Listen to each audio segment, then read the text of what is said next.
பிரியாணி புகழ் இர்ஃபான் இப்பா ரொம்ப லேட்டாக பேசுகிறியப்பா அப்படின்னு நம்ம நண்பர் ஒருத்தர் அந்த பிரியாணியை சாப்பிட்டாரு. அதன் பிறகு தான் சரி அதை பற்றி பேசுவோம் அப்படின்னு முடிவுக்கு வந்தோம். அதுக்கப்புறம் பார்த்திங்கன்னா இந்த ஒரு ஃபன் ஃபேக்ட்ரி மீடியா, அதுக்கப்புறம் பார்த்திங்கன்னா இந்த விபி ஃபன் ஃபேக்ட்ரி மீடியா அப்படின்னு ஒரு தம்பி நல்லா ரிவ்யூ கொடுப்பார், ஃபுட் ரிவ்யூ கொடுப்பார்.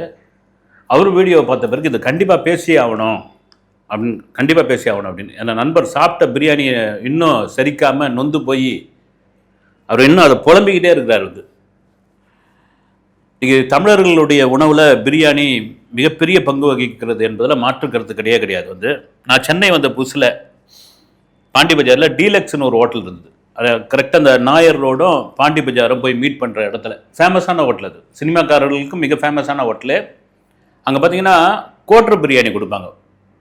இப்போ நம்ம ஒரே பிளேட்டில் வச்சு கொடுக்குறோம். இப்போ கோட்டர் பிரியாணி, அந்த கோட்டர் பிரியாணியை பார்சலாக நீங்கள் எப்படி கேட்கணும்னா எப்படி கொடுப்பாங்க அப்படின்னா மந்தார எல்லை கட்டி கொடுப்பாங்க. ஜீரக சம்பாவில் அந்த ஒரு கோட்டர் பிரியாணியில் ஒரு 2 பீஸ் தான் வச்சுருப்பாங்க. அந்த மனமும் அது கொண்டு போய் ரூமில் வச்சு சாப்பிட்றப்போ அடே எப்பா தேவாமிர்தம்பா அப்படின்னு. இன்றைக்கி சென்னையை சுற்றி எங்கே பார்த்தாலும் அண்டா தட்டுற சத்தை தான் நம்மளுக்கு கேட்குது. டப்பு டப்பு டப்பு டப்பு டப்பு டப்புன்னு தடுக்கி விழுந்த இடத்தெல்லாம் பிரியாணியாக இருக்குது. பிரியாணிக்கு ஆளாளுக்கு ஒரு வரலாறு சொல்லுவாங்க. அந்த வரலாறுக்குள்ளே போக விரும்பலை. ஆனால் ஒரு பிரியாணியை வச்சு ஸ்கேம் பண்ண முடியும் அப்படின்ட்டு நான் உலகத்தில் இருக்குது. இப்போ ஒரு இடத்துல பிரியாணி ஒரு மாதிரியாக இருக்கும், இன்னொரு இடத்துல வேறு மாதிரியாக இருக்கும். நான் சென்னையில் கூட கேள்விப்பட்டிருக்கேன். இந்த வரிசையாக அந்த எனக்கு தெரிஞ்சு பார்த்திங்கன்னா அந்த ஹைதராபாத்ன்ற பேரில் இருக்கிற பிரியாணின்னு நினைக்கிறேன். இதுவாக இல்லை, எஸ்எஸ் ஹைதராபாத்னு கிடையாது. பொதுவாக ஹைதராபாத்து, சிக்கந்தர், ராவுத்தர் அப்படின்னு இருக்கிற அந்த பிரியாணிகள்லாம் மொத்தமாக சென்னை மண்ணடியில் பெரிய அளவில் அண்டாவாக ரெடி பண்ணி அதில் என்னென்ன இது மட்டன் பீஸு, சிக்கன் பீஸாக போட்டு எல்லா இடத்துலையும் டெலிவரி ஆகுது அப்படின்னு கேள்விப்பட்டிருக்கேன். அதாவது கிச்சன் அங்கே தான். அதில் கூட பார்த்திங்கன்னா ஒரே மாதிரி இருக்கும் நீங்கள் சாப்பிட்டீங்கன்னா. அப்புறமா பிரியாணிக்காக தேடி அலைஞ்ச நாட்கள்லாம் உண்டு. எங்கெங்கேயோ இப்போ அலைஞ்சிக்கிட்டு இருக்காங்க. இதெல்லாம் மீறி சில இடங்களில் எதிர்பார்க்காத நம்ம சும்மா சாதாரணமாக ஒரு பாய் எப்படி விற்றுக்கிட்டு இருப்பார். போய் அப்படி உட்கார கூட இடம் இருக்காது. நின்று சாப்பிட்டோன்னே என்ன பிரமாதமாக இருக்குதுங்க, என்ன பண்ணியிருக்கீங்கன்னா இல்லைங்க சாதாரணமாக பண்ணுறதுங்க 2 கூட்டத்தை வச்சு கண்டுபிடிச்சிடலாம். ஆனால் ஒரு செலிபிரிட்டி இவர் தான் இர்ஃபான் பிரதர். இது அதுக்கு போகிறதுக்கு முன்னாடி ஒரு முக்கியமான ஒரு விஷயம் மட்டும் அவர் மட்டும் சொல்லிடுறேன். நல்ல காலம் தாவேக்கா தப்பித்தது அப்படின்னு கூட சொல்லலாம். இந்த ஜனநாயகன் படத்தினுடைய ஆடியோ லான்ச் நடந்தது இல்லைங்களா மலேசியாவில். அந்த ஜனநாயகன் படத்துக்கும் எனக்கும் சம்மந்தமே கிடையாது. உண்மையாகவே அது பிஆர்ஓக்கே ஒரு சம்மந்தம் கிடையாது. 2வது மலேசியாவில் நடந்தது அந்த ஆடியோ லான்ச். எனக்கு கிட்டத்தட்ட ஒரு 200-250 பேர் வெறும் அந்த ஆடியோ லான்ச்சுக்கு இன்விடேஷன் மட்டும் விலைக்கு வாங்கி தர முடியுமா, அவங்க யாரும் ஓசியில் கேட்கல, விலைக்கு வாங்கி தர முடியுமா, அங்கே யாராவது கான்டாக்ட் பண்ண முடியுமா, இல்லை இங்கேருந்து யாராவது வாங்கி தர முடியுமா, மற்றபடி நாங்கள் ஃப்ளைட் சார்ஜ் தங்கிறது எல்லாம் நாங்கள் பார்த்துக்கிறோங்கன்னு. அவ்வளோ எவ்வளோ பெரிய ஆர்வமாக எவ்வளோ பெரிய வெறியாக இருந்திருக்காங்க பாருங்கள். எனக்குலாம் பெரிய ஆச்சரியமாக இருந்தது. எப்படியாவது ஒரு தொலைக்காட்சி அதை டெலிகாஸ்ட் பண்ண போகிறாங்க, 2 வாரமாக கட் பண்ணி போட போகிறாங்க, பார்த்துக்க போகிறீங்க. அதுக்கு முன்னாடி அந்த நிகழ்ச்சி நடக்கும்போது சோஷியல் மீடியாவில் ட்விட்டர்லேயும் அதனுடைய கிளிப்பிங்ஸை வெட்டி போட போகிறாங்க. அது என்னென்னு அப்டேட் வந்து தான் போகுது. ஆனால் தூங்கவே விடலைங்க.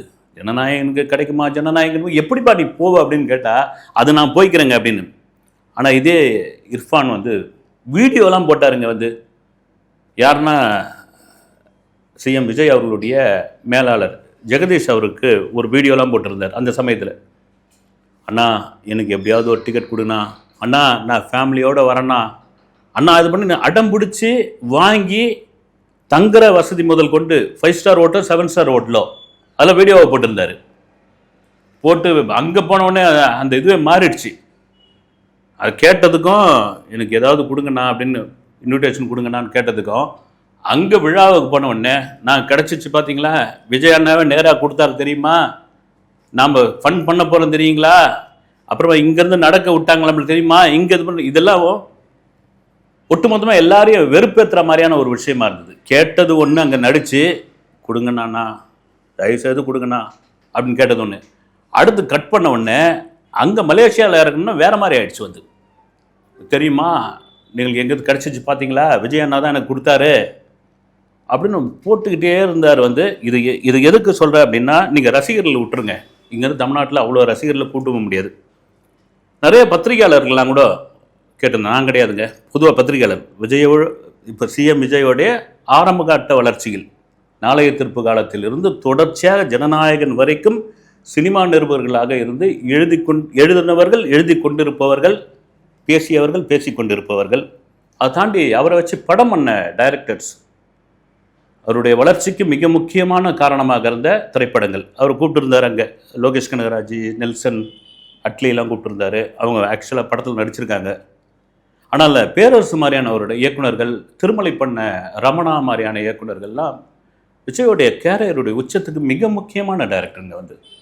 அதில் மாற்றுக்கிறது கிடையாது. மிக முக்கியமான ஒருத்தர் விக்ரமன். திரும்ப சொல்கிறது தான், விஜய் அவர்களுக்கு நடிக்க தெரியாது. பூயவனுக்காக முன்ன வரைக்கும் நடிக்க தெரியாது, அவருக்கு அழ தெரியாது. அவருக்கு கிளிசரின் போடுற காட்சியில் மழை பெய்கிற மாதிரியான காட்சி வச்சுருவாங்க. அப்படிலாம் இருந்ததை உடைச்ச ஒரு படம் பூயவனுக்காக. துல்லாத மனம் துள்ளும், லவ் டுடே, இதெல்லாம் அந்த இயக்குனர்கள்லாம் ஏன் கூப்பிடல அப்படின்ற ஒரு காரணம்லாம் இருந்தது. அதை தாண்டி இந்த நபர் பயங்கர ஏதோ தன்னை தான் ஸ்பெஷலாக இன்வைட் பண்ணியிருக்காங்கன்னு அவர் குழந்தைய போடுற இது பண்ணுறது, ஃபேமிலியை பற்றி இது நான் கூட அதை கடந்து போயிட்டேன். ஒரு விஜய் ரசிகர் அவர் ஓகே அப்படின்னு. அடுத்த கட்டமாக அவர் தாவேகாவுக்கு செக் வச்சார் அப்படின்னு ஒரு கேள்வி இருந்தது. ஏன்னா நீங்கள் இர்ஃபான் வெறும் சமையல்காரர் மட்டும் கிடையாது, வீடியோ போடுறவர் கிடையாது, ஒரு ஃபுட் ரிவ்யூவர் மட்டும் கிடையாது. அவருக்கு பின்னாடி ஒரு அரசியல் இருந்தது. கடந்த கால ஆட்சியில் ஒரு பெரிய அரசியல் இருந்தது. அந்த அரசியல் ஒவ்வொரு முறையும் அவரை காப்பாற்றுச்சு. அது எல்லா ஊடகத்தை சேர்ந்தவர்களுக்கும் தெரியும். அதை சம்மந்தமாக பேசியிருக்காரு.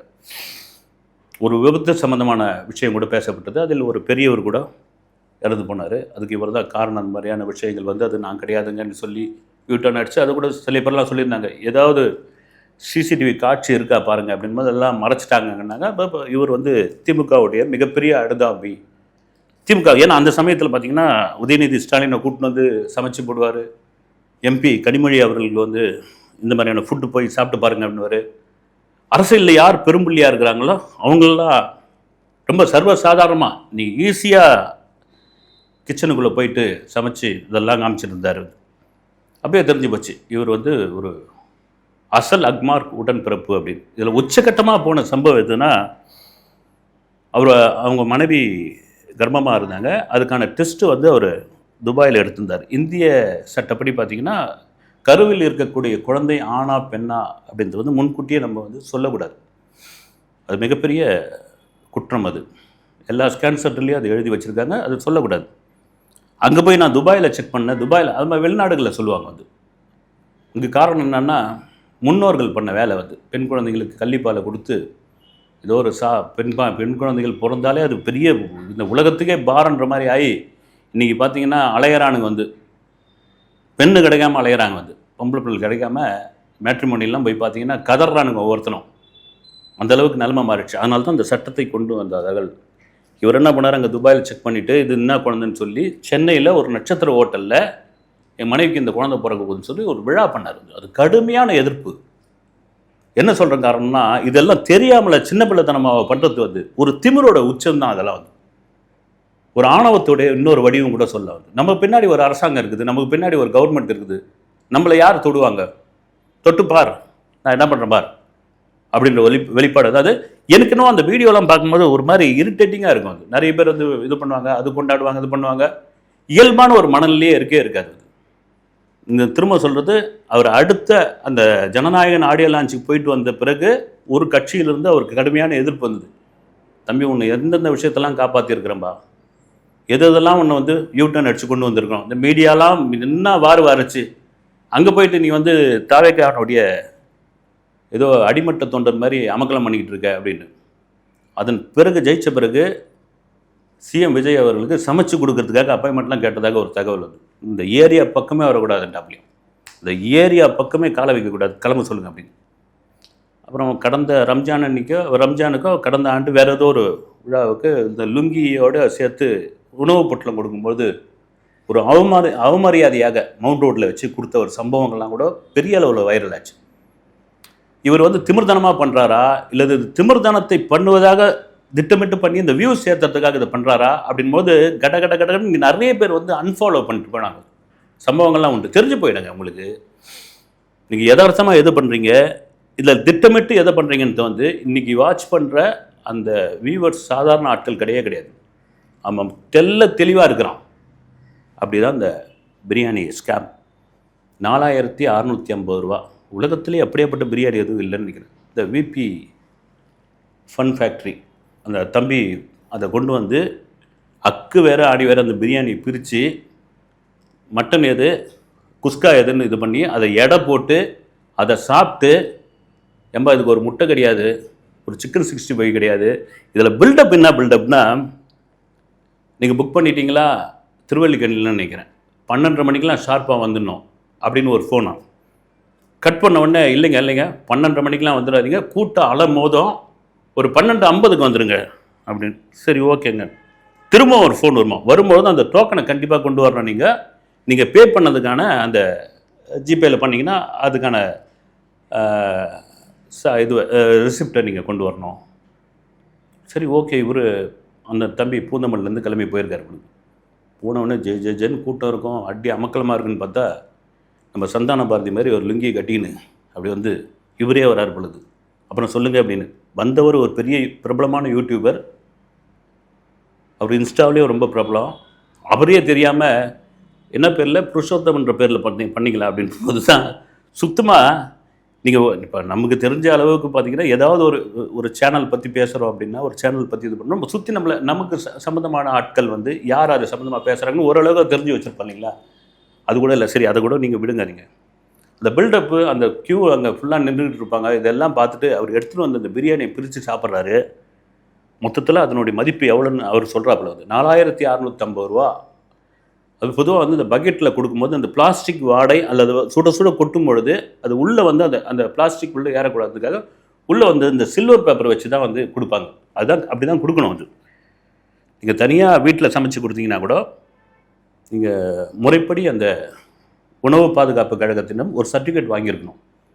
அதெல்லாம் எதுவுமே இல்லாமல் நான் வந்து இதை பண்ணுறேன் அதை பண்ணுறேன், எனக்கு க்யூ நிற்குது, பெங்களூர்லேருந்து ஆர்டர் அதுலேருந்து ஆர்டரு அப்படின்னு சொல்லி அவர் பிரித்து சாப்பிட்ட பிறகு தான் வயிற்றுச்சலோடு சொல்கிறேங்க அப்படின்னாப்புல வந்து. இது என்ன ஒரு இது பாருங்கள் வந்து நீங்கள் ஒரு பிரபலம் அப்படின்ற ஒரு அடையாளத்தை வச்சுக்கிட்டு மக்களுக்கு நீங்கள் பெரிய சேவைலாம் கூட பண்ண தேவையில்லை. அது ஒரு சேவையே பண்ண தேவையில்லை. இது எப்படி நடக்கும் அப்படின்னா, பொதுவாக நான் ஒரு நண்பர் ஒரு பாய் அவர்கிட்ட விசாரித்தேன்.